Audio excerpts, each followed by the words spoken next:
Morning, Cherie Hansen here.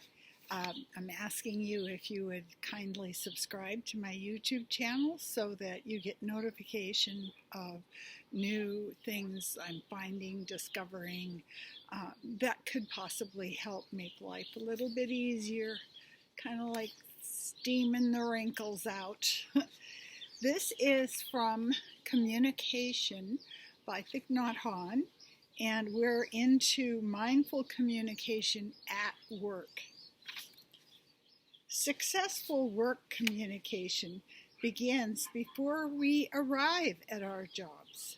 Often on our way to work, as we drive, bike, take the train, ride the bus, or walk, we focus on what we'll have to do when we arrive, or on something we didn't finish before we left home.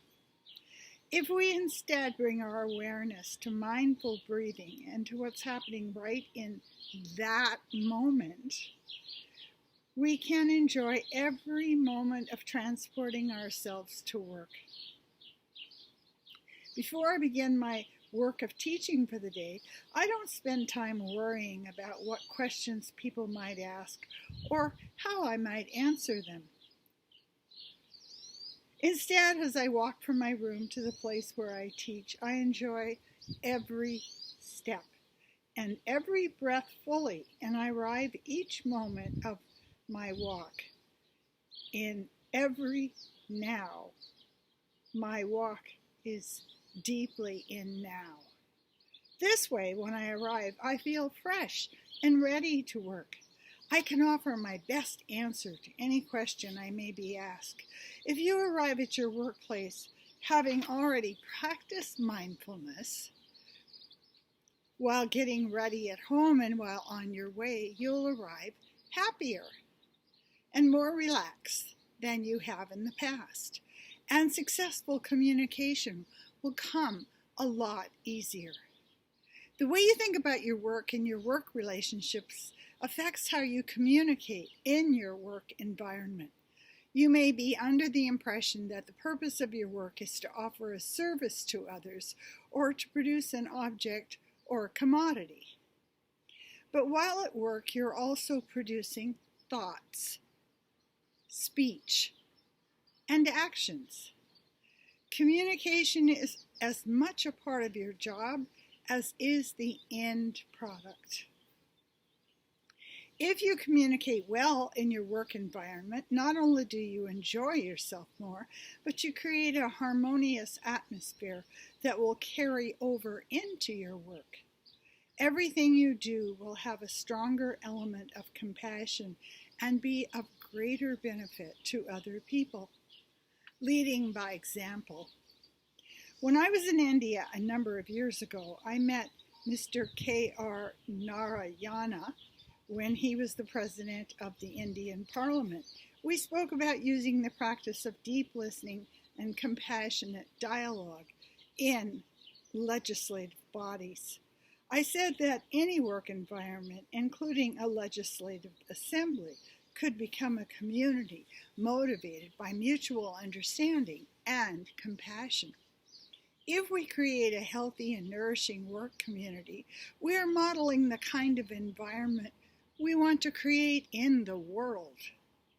When in a work environment you use mindful and compassionate speech, you're offering the best of yourself. If we can combine our insights and experiences, the collective insight will bring about the wisest decisions. If you're not able to listen to our colleagues with a free heart, if we only consider and support ideas that we already know and agree with, we're harming our work environment. Whatever your position is at work, you can set an example by learning to listen to everyone with equal interest and concern. Many workplaces are characterized by daily stress. We need to set up spaces at work for the practice of mindful breathing. Mindful breathing is the first step to mindful communicating because it relaxes us in our body and mind. We have to be relaxed to feel well so that we can make the best decisions possible. When we model relaxation at work, we are already communicating powerfully. Mr. Narayana and I talked about integrating mindful breathing into the Parliament of India as a way to reduce stress. If they can do it in the legislature, perhaps you can do it in your workplace. Can you bring your colleagues together to practice mindful breathing or make time available for this before any group meeting so that people will be able to communicate more effectively and without stress? If you can't organize others, even your own mindful breathing will make your work communication go better. Sometimes workplace communication can seem so difficult, but one mindful breath already begins to make it easier. Greeting your colleagues. What is the first thing you do when you arrive at work? Do you smile at the people you see? Do you greet them? The first few minutes are crucial in setting the tone for your workday. You may feel you have too much on your mind. You may still be absorbed in an argument or in something challenging that happened before you arrived. But if you spend the time getting to work breathing mindfully and being in the present moment, you will arrive with a clear mind and you'll be able to greet people with a warm and open smile. This is part of your job, no matter what your profession. Answering the phone. At work, many of us communicate not just with the people around us, but by email, telephone, or video conferencing.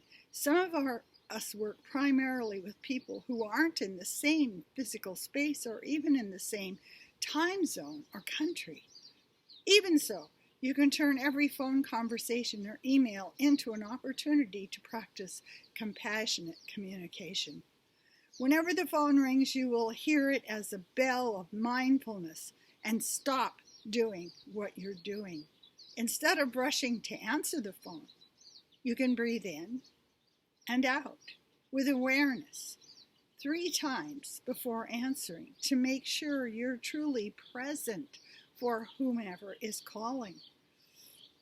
Recognize any feelings of stress or irritation you may have, or any feeling that you're being interrupted. You may want to put your hand on the receiver while breathing to let your coworkers know that you intend to pick up the phone, but you're just not in a hurry. This will help remind them that they don't need to feel like they're victims of the telephone. You can use the same practice before reading an email. At work, we often go from one email to the next without first practicing mindful breathing and making ourselves present for whatever the email has to say. If we wait until we've taken a few mindful breaths and return to being fully present before we open an email, it's true that it will take us a little longer to go through our mail, and our work might be a bit slower, but our communication with each email will be more effective, clearer, and more understanding. If you want to send an email or call someone on the phone, you might want to recite the following verse to yourself before you begin to type or dial the number. Words can travel thousands of miles. May my words create mutual understanding and love. May they be as beautiful as gems, as lovely as flowers. And just think of how a person's energy will read if they stop and say those words before they pick up the phone or start to answer an email. We can hear it when we're talking to someone. We can hear the energy, the kindness, the calm in their voice.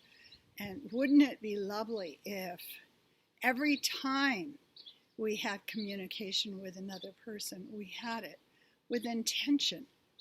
And the intention is to lower our suffering so that we can blossom as flowers. Thank you. Do come aboard and subscribe to my channel.